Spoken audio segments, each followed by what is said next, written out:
in their dealings with. The nation's underworld gets the unwelcome spotlight of publicity as the Senate's investigation subcommittee begins new hearings on crime. From the beginning of our country, the federal government has always taken a special interest in the affairs of the district. For a long while, before D.C. Home Rule, there was no elected mayor, and the president appointed 3 commissioners to run the district.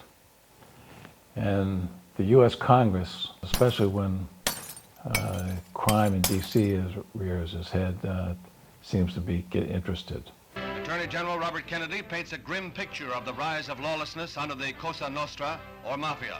This he describes as the government of organized gambling, narcotics peddling, extortion, racketeering, and controlling of certain trade unions. He says the income runs into billions.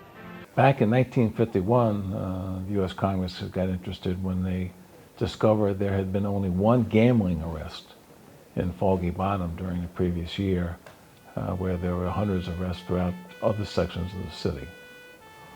Also, they found out that my Uncle Emmett went up to the captain of the 3rd Precinct, which covered Foggy Bottom, and was willing to offer his advice on how the captain should answer questions from the Congress about the lack of gambling arrest. So they had a hearing. They first had a hearing in 1951, and my Uncle Emmett and others were called in to testify to it.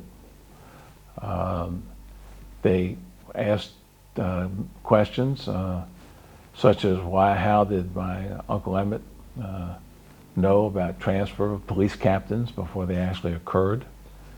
But he generally took the fifth to most of those questions. I respectfully decline to answer the question upon the ground that the answer may tend to incriminate me. Later in the year, the Senate got interested in organized crime throughout the country.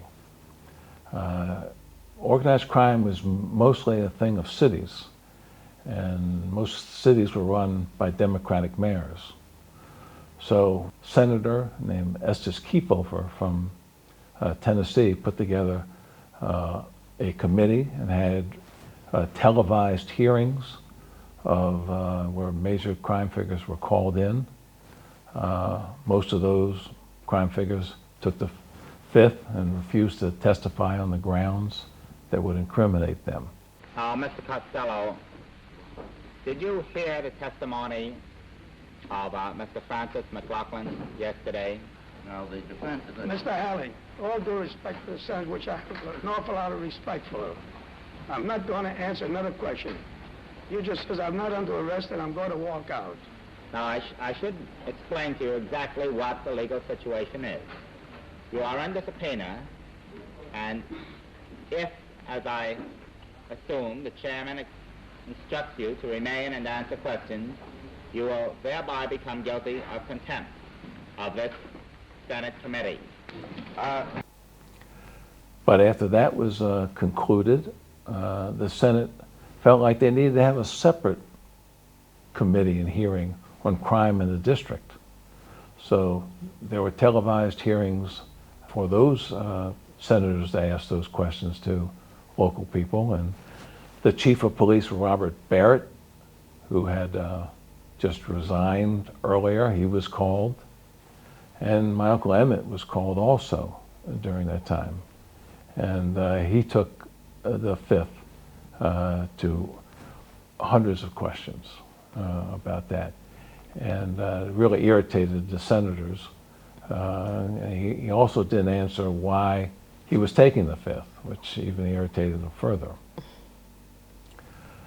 Also called at that time was Roger Whitetop Simpkins, who was probably the biggest African-American bookmaker in town. He had his office up on Georgia Avenue.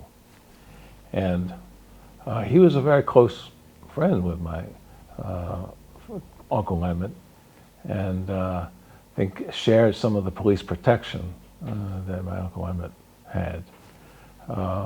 When Whitetop passed away in 1973, I happened to go up to my uncle's house right after that, and my uncle Emmett was a man that showed little emotion, but he was vividly upset with Whitetop's passing. One of the more comical things that happened in Whitetop's examination of questions by the Senate, one of the senators started a question, and before the senator could finish the question, Whitetop declared, "I refuse to testify on the grounds that may then incriminate me." He didn't even allow the senator to finish his questions. Not much happened to those hearings. My uncle and Whitetop were charged with contempt of Congress, however, and fortunately, the courts rather quickly decided that they had the right to take the Fifth, and they had the right to refuse to say why they were taking the Fifth Amendment there.